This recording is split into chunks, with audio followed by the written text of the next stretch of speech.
The Bannock Burn is a stream which rises at about 1,300 feet on Touchadam Moor, NS 715891, just to the north of Earl's Hill in the Touch Hills to the southwest of Stirling in central Scotland. The Bannock flows eastward and enters the River Forth to the east of Stirling, close to the site of the Battle of Bannockburn, about 7.58 miles from its source. The burn itself meanders and is considerably longer. A nearby town, nowadays a suburb of Stirling, is accordingly called Bannock Burn. The Battle of Bannockburn was also fought close to the Bannock Burn. Early habitation. The upper part of the valley of the Bannock Burn appears to have been inhabited in the Iron Age. Several duns are to be found in the Grey Age and Murray's Hall area and a fort on Lewis Hill. The dun at Wallstale was partly excavated in June 1965. Discovery and Excavation Scotland 1965. Scottish Regional Group of the Council for British Archaeology. p. 3839. A trench was cut across the line of the wall and into the interior, revealing that the wall was about 11 feet thick and exposing other interesting constructional features. A few minor artifacts were found, including fragments of rotary and saddle-type quernstones, a piece of slag and a stone with a groove, possibly for sharpening needles. Other duns in the area are Castle Hill 1, Castle Hill 2, and Castle Hill Wood. Another ruined fort is located on the NW side of Gillies Hill, not actually in the Bannock Valley. Geology. The main reason for the type of agriculture and former industries of the Bannock Valley is due to the underlying geology. A good account of the area is given in Geology of the Stirling District. Her Majesty's Stationery Office SBN 11880410-3. 1970. The upper reaches of the Bannock are in peat bog on a base of volcanic rocks, mainly basalt, of Carboniferous age. Moving downstream, at approximately NS 742876, where the Bannock begins to enter a significant valley, the basalt gives way to the lower limestone formation of the Carboniferous era, with minimal soil cover on the right bank, while the volcanic formation continues to form come close to the left bank. In the Craig End area and Touchadam Quarry, the limestone is exposed on both sides of the burn and in its bed, and was mined as described below. The Bannock briefly crosses the Stirling Sill at NS 770907, in a region where it transgresses and is therefore at a lower level than in the craggy cliffs of Craig End and Murray's Hall, where it forms the uppermost strata. Below that point the Bannock traverses mainly sedimentary bedrock, and appears at the surface near the site of Beaton's Mill, with varying cover of sediments, including sand, gravel, tills and clays.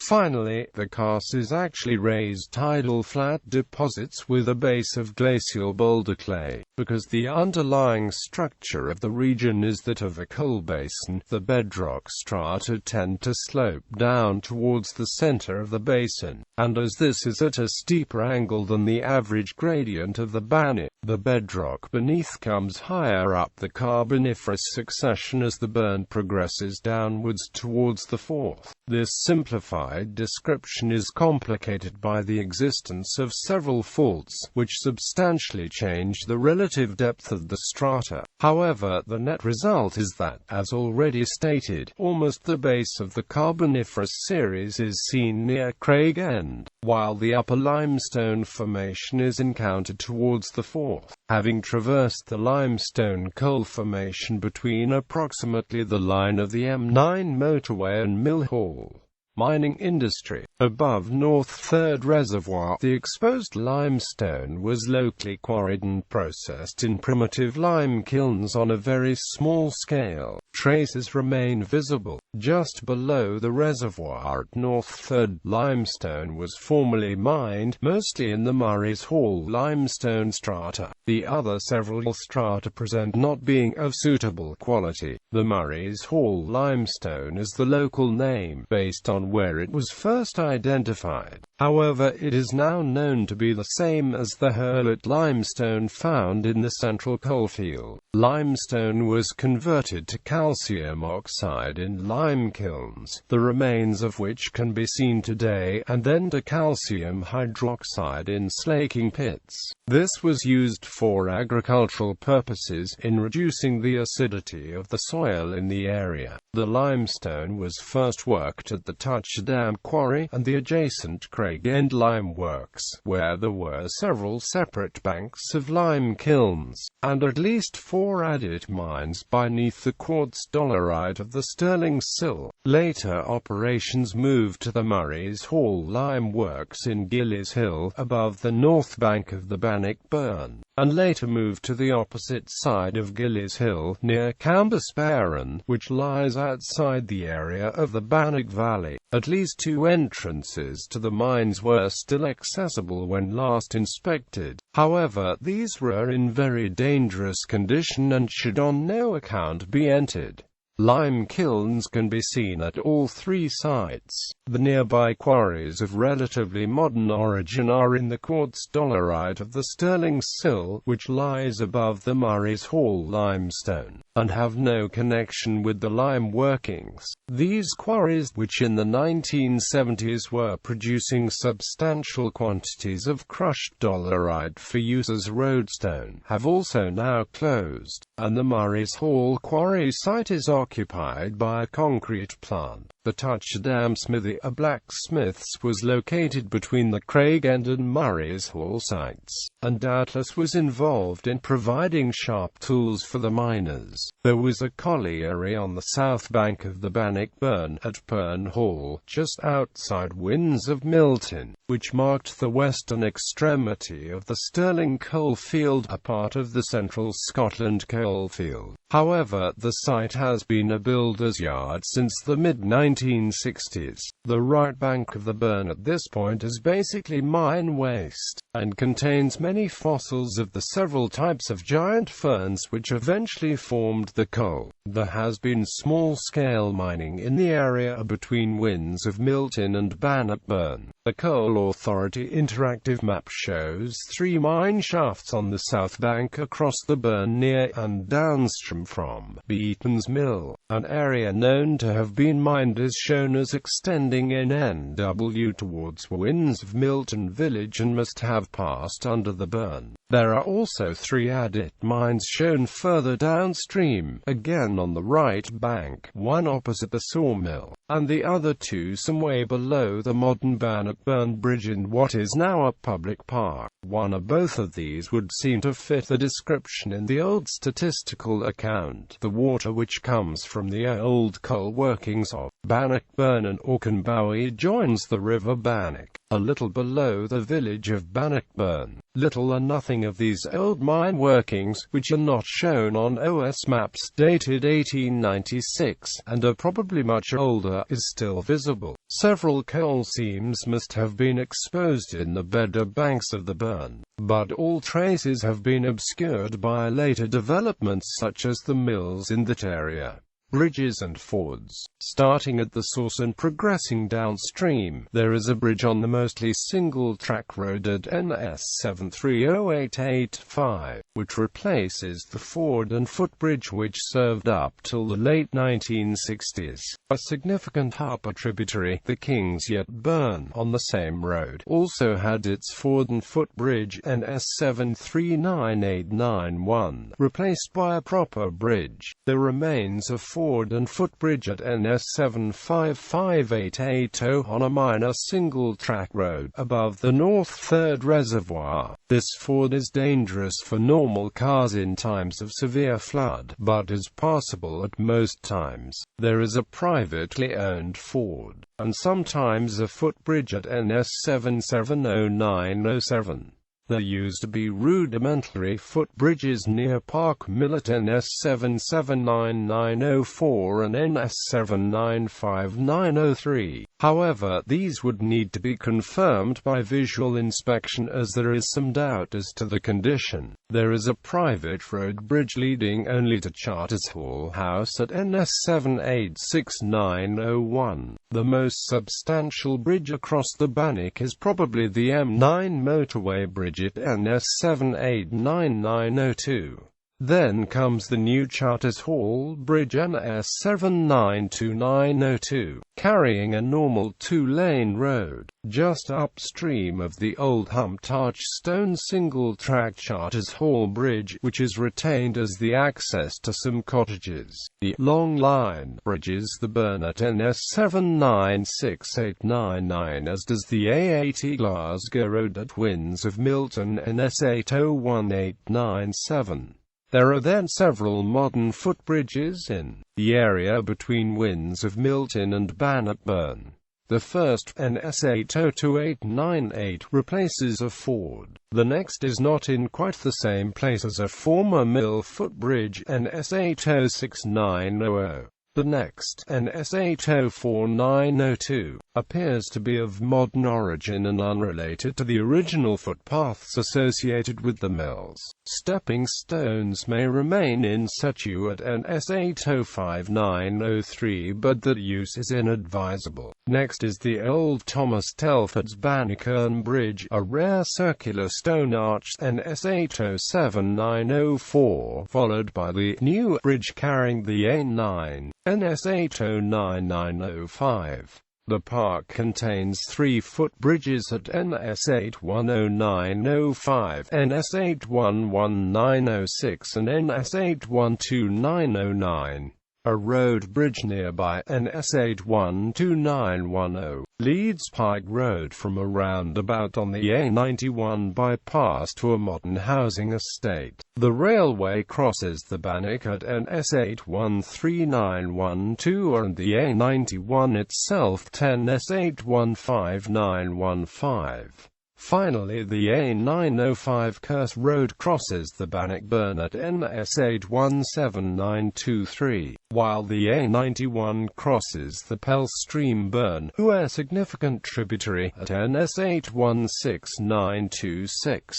Dams, mills, weirs and lathes. In the upper part of the Bannock Valley there is a reservoir at North Third, which supplies water to the petrochemical complex at Grange Mouth. The Bannock Burn and its tributaries were formerly used extensively to provide water power for various mills and factories. The old Ordnance Survey maps, from which the following grid references are derived, are the best source of information about the mills and the arrangements for the water supply. The highest mill on the Bannock Burn itself was the Park Farm and Mill, on the right bank of the burn, looking downstream, NS 781904 and NS 784902, and of approximately 4 cottages in a row, 2 were still occupied in 1957, and 1 until the early 1960s. Unfortunately, they have now been demolished. Continuing downstream, the Mill Dam, NS 789903, just above Charters Hall, which has been rebuilt and relocated during the construction of the M9 motorway, diverts some of the flow into the mill laid on the left bank, which for part of its length was widened to provide some storage. This part is crossed by a straight road formerly called the Long Line. However, due to the construction of a bridge over the M9 motorway, it is no longer straight. A small sluice allowed some water to be diverted to Road Head, formerly a farm, NS 800898, the excess draining off to the Bannock. After passing under the A80 Glasgow Road just south of the original village of Winds of Milton, the next mill was Milton Corn Mill NS 801900, followed by Beaton's Mill NS 802899, where James III of Scotland was murdered on the 11th of June 1488, following the Battle of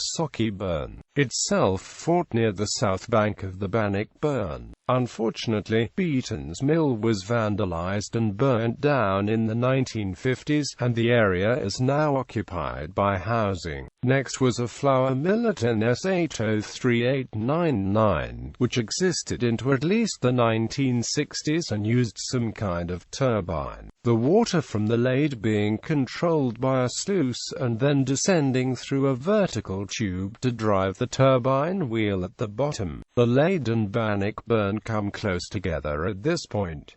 This was the end of the first lade. The next mill was a woolen mill at NS 804899 on the left bank, and it had its own adjacent weir. Another weir at NS 805899 fed another woolen mill at NS 806899, which has long gone, although the adjacent footbridge remained into the 1960s. Immediately downstream, at NS 806900, another weir fed a lade on the right bank, no longer visible, supplied a fairly large woolen carpet factory just above the old bridge, NS 806904.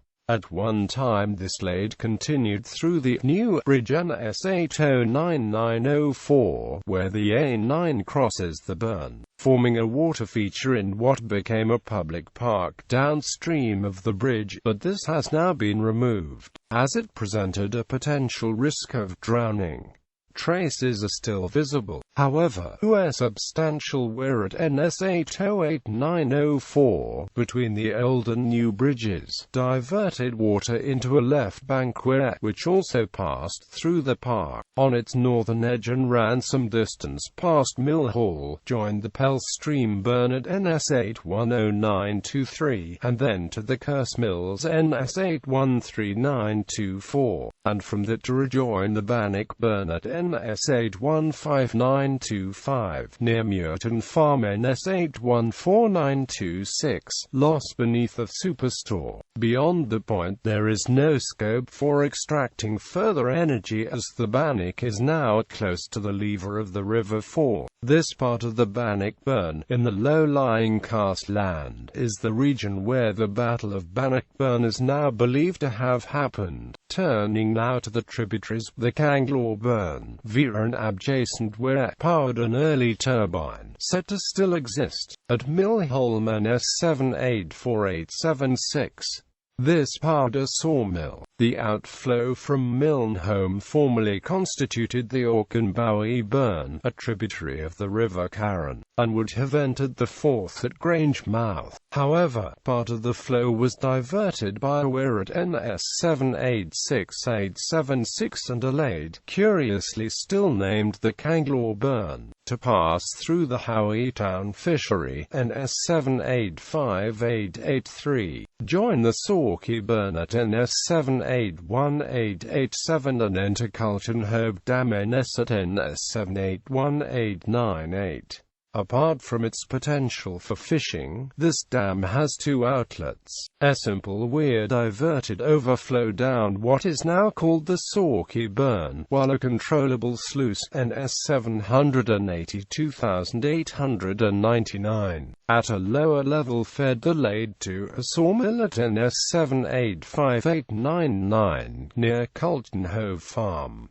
The water returned to the Sawkey Burn nearby. A weir at NS 787899 diverted water to a corn mill at NS 788900 and Charters Hall Mill, NS 788901, both now obliterated under modern farm buildings. Traces of the lade still visible. Below Charters Hall Farm, the Sawkey Burn joins the Bannock Burn, above the mill dam weir, says the water then continued through all the dams, lades and mills described above, except for the uppermost Park Farm Mill. These seemingly complex arrangements allowed reasonably good utilization of the available energy, with relatively simple construction. The Bannock Burn Valley today. Nowadays there is superficially little sign of either the industries of the battles which were historically significant, and the banks of the Bannock Burn, for most of its length, are quiet and peaceful. The countryside is mainly agricultural. A number of footpaths exist, and invite exploration. In following these, the inquisitive will still be able to find many of the sites of industry or habitation if they look closely.